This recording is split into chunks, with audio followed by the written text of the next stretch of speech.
प्रचाराच्या अंतिम दिवशी शिवसेनेचे नेते महेश साठे यांनी टाकळी जिल्हा परिषद गट व पंचायत समिती गणातील दोन्ही उमेदवारांच्या समर्थनार्थ तावशी टाकळी व गादेगाव इथं जाहीर सभा घेतल्या। त्या सभांमध्ये त्यांनी विकासाचं विजन आणि पुढील संकल्पनांबाबत सविस्तर माहिती दिली। या प्रसंगी टाकळी गावचे माजी सरपंच संजय साठे यांनी आजी माजी आमदारांना थेट आवाहन देत टाकळी येथील शिवसेनेच्या दोन्ही उमेदवारांना विजयी करण्याचं आवाहन केले। जिल्हा परिषद गट व पंचायत समिती गणाच्या उमेदवार रोहिणी साठे यांना मोठ्या मताधिक्याने विजयी करण्यासाठी मतदारांनी एकजुटीने मतदान करावे असं त्यांनी सांगितले। यानंतर त्यांनी उपस्थितांना संबोधित करत काय म्हणाले ते पाहूया। महाराज वंदन करून खरं तर मी बोलणार नव्हतो, पण राहुलं नाही आणि बोलायची इच्छा झाली पण उभा राहिलोय। खरं तर गेली 5-6 वर्ष झालं, जवळजवळ 7 वर्ष झालं जिल्हा परिषद पंचायत समितीच्या निवडणूक होऊन आज काल परवा निवडणूक अंतिम टप्प्यात येत असताना विरोधकांनी काही अशा गोष्टी सोशल मीडियाच्या माध्यमानं आपणासमोर आणण्याचा प्रयत्न केला आणि त्याचा कुठेतरी खुलासा करावा वाटला म्हणून मी आपणासमोर उभा आहे। खरं तर 5 वर्षामध्ये आपल्या जिल्हा परिषद गटाचे उमेदवार, सन्माननीय जिल्ह्याचे नेते आणि पंचायत समितीच्या गणाचे उमेदवार देखील सन्माननीय जिल्ह्याचे नेते यांचे दोन्ही उमेदवार होते। मला वाटतं की फक्त पंचायत समिती गणाचा उमेदवार थोडाफार आपण बघितला असेल, पण जिल्हा परिषद सदस्य दाखवा आणि 1 लाख रुपये मिळवा असं म्हटलं तरी काही वावड ठरणार नाही। आणि मला आठवत नाही की सन्माननीय जिल्हा परिषद सदस्यांनी त्यांच्या कार्यकाळामध्ये किती आपल्या गावाचा विकास केला आणि किती नाही आपल्या गटाचा विकास केला।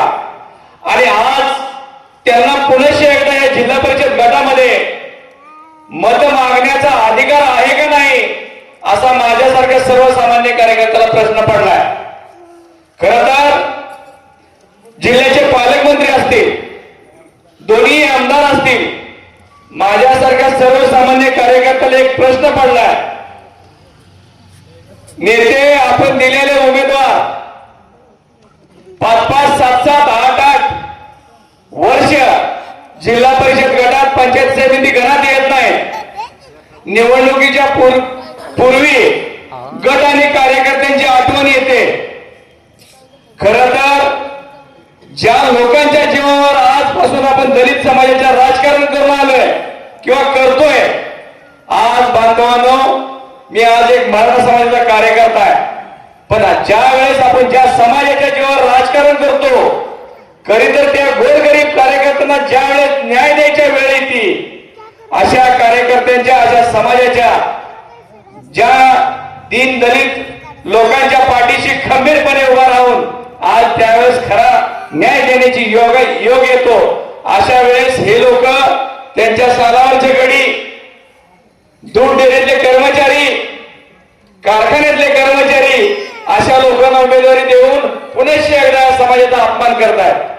बंधूंनो, तुम्हाला माझी एक विनंती आहे, माझा उमेदवार जिल्हा परिषदेचा सुशिक्षित आहे, जिल्ह्याचा एका पक्षाचा, राज्याचा एक नेता आहे, वेल एज्युकेटेड आहे।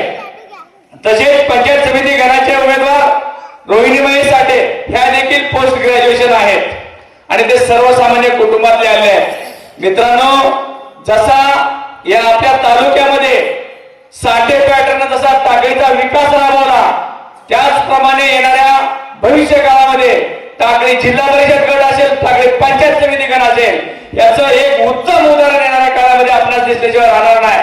मी पुन्हा एकदा त्या आमदारांना, दोन्ही आमदारांना खुलेआम चॅलेंज देतो की आपण ह्या टाकळी गटामध्ये जवळजवळ आपल्या हाकेच्या अंतरावरती असलेल्या महाराष्ट्रातील सर्वात मोठे हॉस्पिटल, आपण 1000 बेडचं हॉस्पिटल उभा केले। आमदार महोदय, आपल्याला या निमित्तानं मला एकच प्रश्न विचारायचा आहे, आपण या जिल्ह्याची, तालुक्याची 40-50 वर्ष सत्ता आपल्याकडे होती, आपण काय केलं या सर्वसामान्य कार्यकर्त्यांनी. मी दोन्ही आमदारांना म्हणतो, एका आमदारांना म्हणत नाही, आजी आणि माझीला पण बोलतो मी. तरी आपण काय केलं याचं देखील जरा उत्तर देण्याची गरज आहे.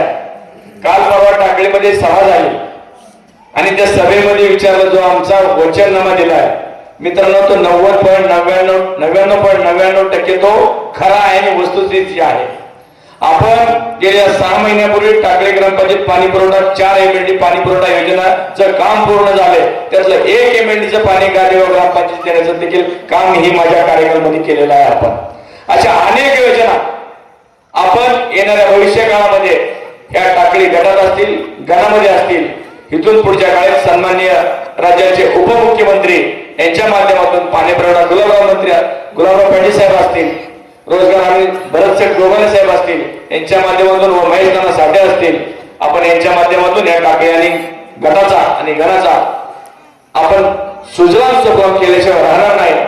एवढीच मी आज या निमित्ताने आपणास अभिवाचित करतो. आणि येणाऱ्या 7 तारखेला जिल्हा परिषदचे आमचे उमेदवार सन्माननीय दीपक चंद्रसेवे यांच्या समोरील धनुष्यबाण या चिन्हाचं बटन दाबून, तसेच टाकळी गणाचे उमेदवार सौ रोहिणी महेश साठे यांच्या समोरील धनुष्यबाणाचं चिन्ह दाबून यांना प्रचंड बहुमताने विजय करावं एवढीच मी आपणास विनंती करतो. आणि माझं लांबलेलं मनोगत इथंच थांबवतो. जय हिंद, जय महाराष्ट्र.